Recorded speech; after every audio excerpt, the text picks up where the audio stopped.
ઓમ નારાયણ, જય શ્રી કૃષ્ણ, જય સ્વામિનારાયણ। કેમ છો બધા? મજામાં? આઈ હોપ કે બધા મસ્ત મજાના હશો। આજે આપણે હાંડવો બનાવો છે, તો જો અમે બધું શાકભાજી ધોઈ નાખીએ છીએ।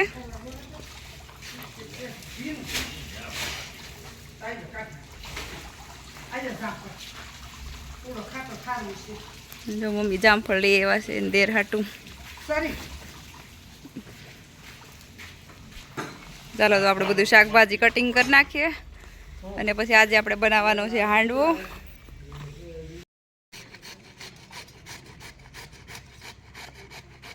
શું બનાવવો છે? આજે અમે હાંડવો બનાવવાના છીએ અને એ એકદમ યુનિક રીતે બનાવવાના છીએ।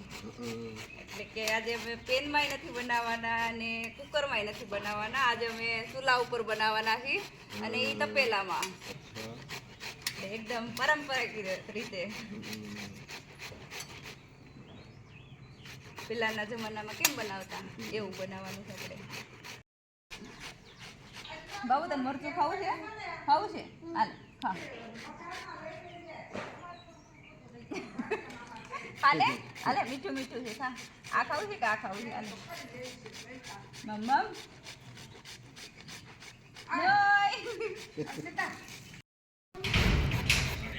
તો આપણે એમાં છે ને મરચાં નાખશું, આદુ નાખશું, દૂધી ખમણીને નાખશું, પછી આ છે વટાણા અને આ છે સિંગદાણા અને આપણે આમાં જો કોથમીર છે અને આ છે સૂકી મેથી અને આ જો આપણે અહીંયા આથો નાખી દીધો છે કરી અને હાંડવો બનાવશું।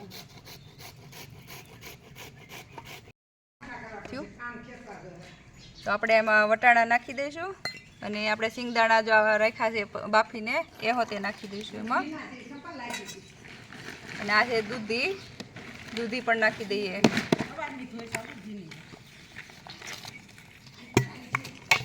ધાણા ભાજી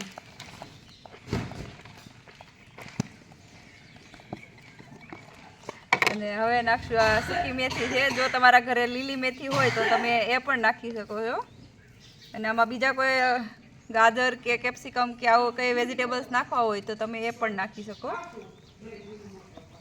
અને હજી આદુ મરચું આપણે છેલ્લે એડ કરશું આમાં। બંધ કરી દો હવે। તો હવે આપણે આમાં નાખશું આદુ મરચાંની પેસ્ટ અને સ્વાદ અનુસાર નમક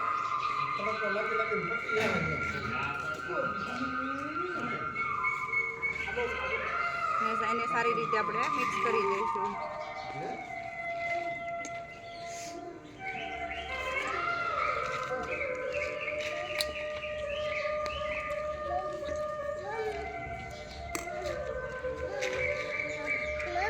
આ છે બેકિંગ સોડા, એ હવે આપણે એમાં એડ કરશું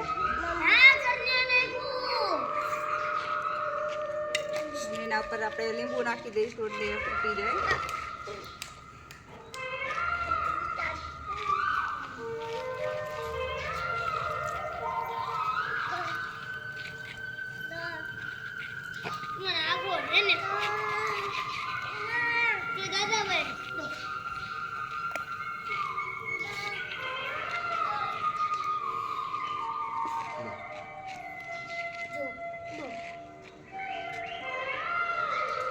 ચાલો તો આપણું બેટર રેડી થઈ ગયું છે અને હવે આપણે હાંડવો બનાવવાની તૈયારી કરી દઈએ। આપણે એનો વઘાર કરી નાખીએ।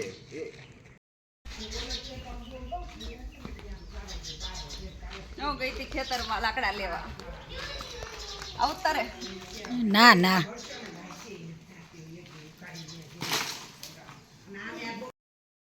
તો હું તો ઘણા બધા લાકડા લઈ આવી, જો કાકી હોતે લઈને આવે છે। ચાલો આપણે ત્યાં જઈએ। ના અમારે હમણાં એકદમ ઓરિજિનલ ખેડૂ બની ગયા છે। શેમાં દવા છાંટો? ખડની દવા છાંટું। હે જો કાકી લાકડા લઈને આવે છે, પછી આપણે ચૂલા ઉપર આજે હાંડવો બનાવવાનો છે એટલે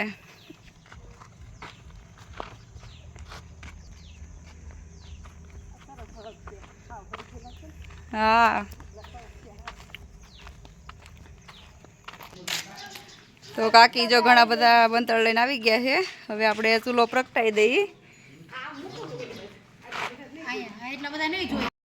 જો અમારે આ ચૂલાનું કંઈક કામ હોય એટલે અમારે અસુ કાકા આવી જાય ચૂલો સળગાવવા. કેમ આ બાઈને સળગાવવા જ દેતા હોય તો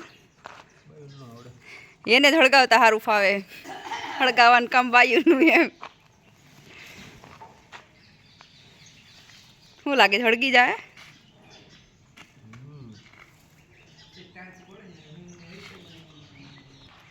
યસ પાણી વાળવા જવું છે? જવું છે? એ મરચું ખાવું છે? મરચું ખાવું છે? મોટા પપ્પા કેમ કરતા હતા? કેમ કરે મોટા પપ્પા કેમ કરે? તારે મોટા પપ્પા કેમ કરે કે તો પછી કેમ કરે? અરે હાથ કેમ કરે? હે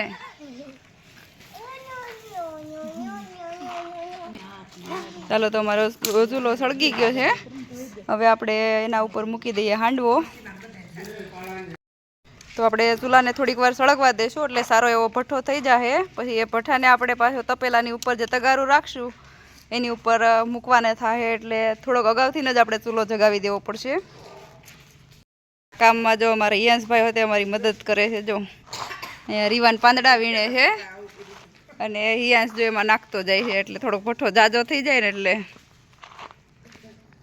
તો આપણે હવે હાંડવો બનાવવા માટે આપણે તપેલાને મૂકી દીધું છે. હવે આપણે તેલનો વઘાર કરશું.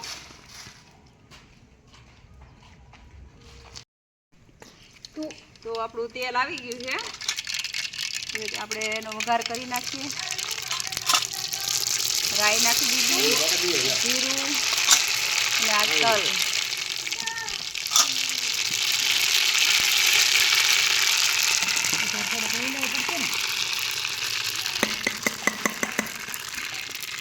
આમાંથી આપણે થોડોક વઘાર છે ને કાઢી લઈશું એટલે આપણે આ ઉપરથી આપણે પાછો રેડવાનો છે એટલે.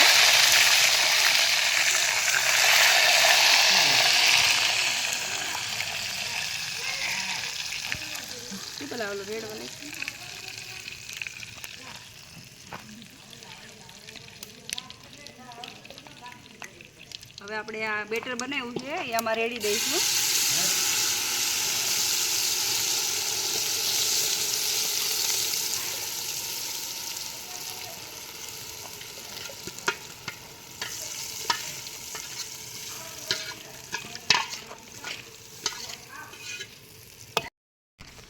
કેટલા વાગે મૂકો છો જોઈ જવું.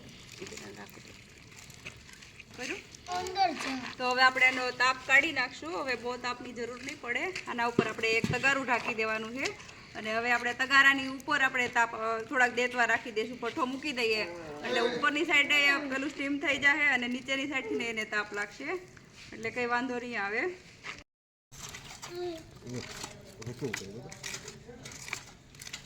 તો અમારું તગારું જો બરાબર ફિટ નહોતું થતું એટલે અમે બકડીયું મૂકી દીધું છે. જો તમારા ઘરે તગારું હોય તો તગારું જ મૂકજો. અને આ રીતે ઉપર આપણે ભઠ્ઠો રાખી દઈશું એટલે ઉપરની સાઈડ હોતે પાકી જાય અને નીચેની સાઈડ હવે બહુ બધો તાપ રાખવાની જરૂર નથી, નહીં તો પછી દાજવા કરે એટલે આપણે ઉપરની સાઈડ થોડો ભઠ્ઠો રાખી દીધો છે. હવે આને અડધી પોણી કલાક જેવું રાખવાનું એટલે હાંડવો સરસથી તૈયાર થઈ જાય. તો હવે આપણે એકવાર ચેક કરી લઈએ કે આપણો હાંડવો થઈ ગયો છે કે નહીં.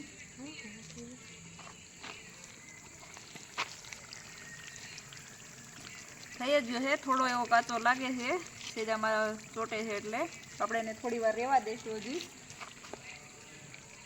તો બધા હાંડવો ખાવા બેસી ગયા છે. કેવો લાગે છે હાંડવો? મસ્ત છે. તમને કેવો લાગે છે મમ્મી? બહુ મસ્ત મસ્ત લાગે હે ને? સારું, હું ચાખીને પછી કહું કેવો લાગે છે. બીજું આવી રીતે અમને ખવડાવતા રહેજો. કયો એવું છે. કાલે શું ખાવું તો? આજ તો માંડવો ખાતો છે. કાલે હવે રીંગણાનો ઓળો ને બાજરાના રોટલા. કાલે એવું કરીએ. બીજું હું અને દહીં. તો અમારું જમણવાર થઈ ગયું છે પૂરું અને હું મળી છું બાળકોને હોમવર્ક કરાવવા. જ્યાં સુધી બાળકો હોમવર્ક કરે ત્યાં સુધીમાં તમે લાઈક, શેર અને સબસ્ક્રાઈબ કરી દેજો. આવજો. ઓમ નારાયણ.